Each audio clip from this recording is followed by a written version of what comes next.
Muy buenas noches, comunidad de Vista Hermosa. Mi nombre es Lady Mármol Laguna, estudiante de Administración en Salud, octavo semestre.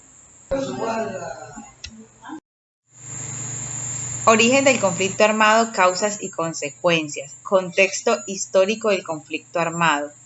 El conflicto armado colombiano se desarrolla desde principios de la década de los 60 por el enfrentamiento de grupos ilegales contra el Estado.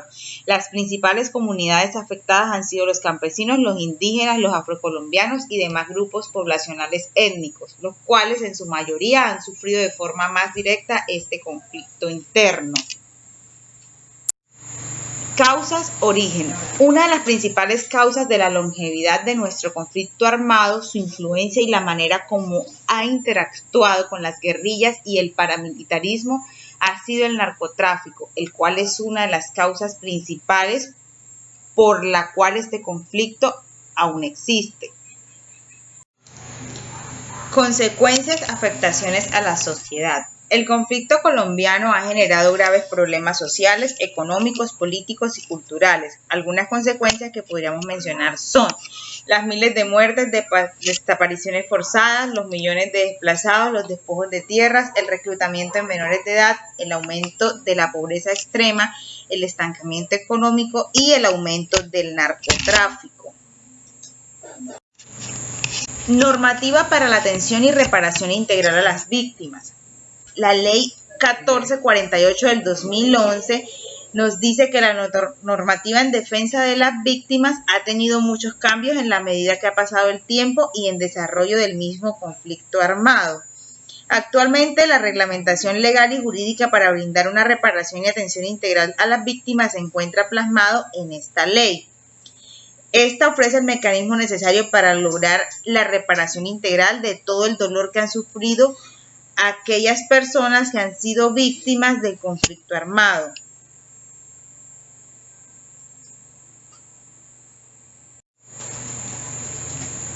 PAP-CIVI, que es el Programa de Atención Psicosocial y Salud Integral a Víctimas, forma parte de las medidas de asistencia en salud y rehabilitación física, mental y psicosocial derivadas en la Ley 1448 del 2011, las cuales buscan el restablecimiento de las condiciones físicas, mentales y psicosociales de la población víctima y la garantía del derecho a la salud, dentro de unos marcos éticos que permitan la dignificación y la recuperación de los efectos ocasionados como consecuencia de las graves violaciones a los derechos humanos e infracciones al derecho internacional humanitario en el marco del conflicto armado en Colombia. Esta tiene como objeto garantizar la atención psicosocial y la atención integral en salud física y mental con enfoque psicosocial a víctimas de graves violaciones a los derechos humanos. Acuerdo de paz. Punto 5. Mecanismos y medidas para garantizar sus derechos. Medidas de reparación integral para la construcción de la paz. El fin del conflicto representa una oportunidad única para fortalecer el programa de reparación integral a víctimas que viene implementando el Estado. Entre otras, el acuerdo contempla reconocimientos tempranos de responsabilidad, acciones concretas de contribución a la reparación por parte de quienes causaron los daños. La ruta de atención psicosocial empieza cuando la víctima llega al punto de atención, es redirigido a la Secretaría de Salud, donde hacen una validación de sus derechos en salud. Luego se realiza la afiliación en la EPS para que tenga una red prestadora de servicios de salud. Se le realiza una evaluación por el equipo interdisciplinar de rehabilitación funcional.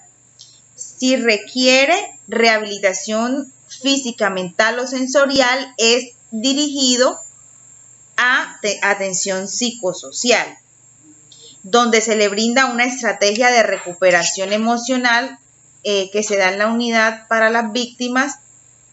Si no, se le entregan las órdenes para el proceso de rehabilitación, se le autorizan las órdenes, se le dan la solicitud de las citas y se realiza la valoración para atención por el equipo PAPSIBI. Tenemos la segunda ruta de atención integral en salud, que es cuando la víctima se acerca a la personería, organizaciones de víctimas.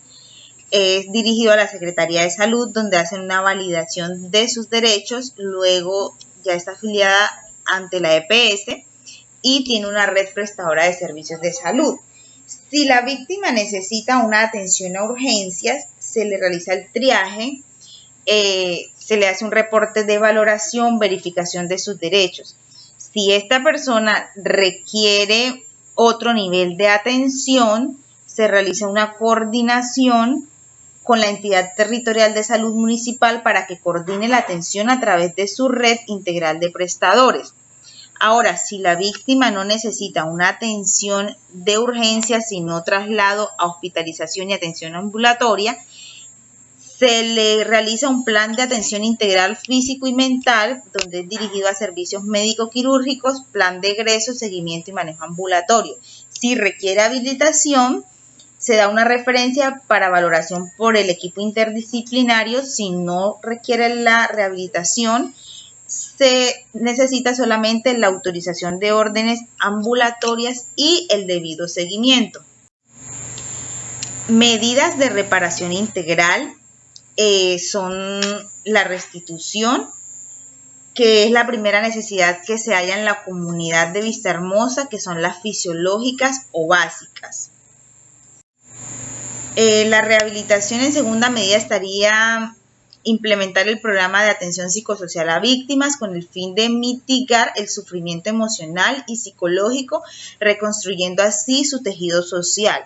Lo vamos a hacer mediante la aplicación de los componentes de atención integral en salud y atención psicosocial, buscando como único propósito la rehabilitación y restablecimiento de derechos de la comunidad de Vistahermosa.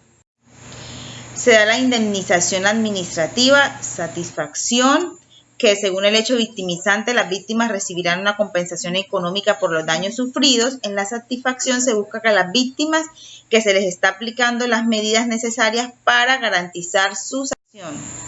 Y la garantía de no repetición, que es con el fin de garantizar que no se repitan las violaciones. Muchas gracias, comunidad de Vistahermosa, por su atención.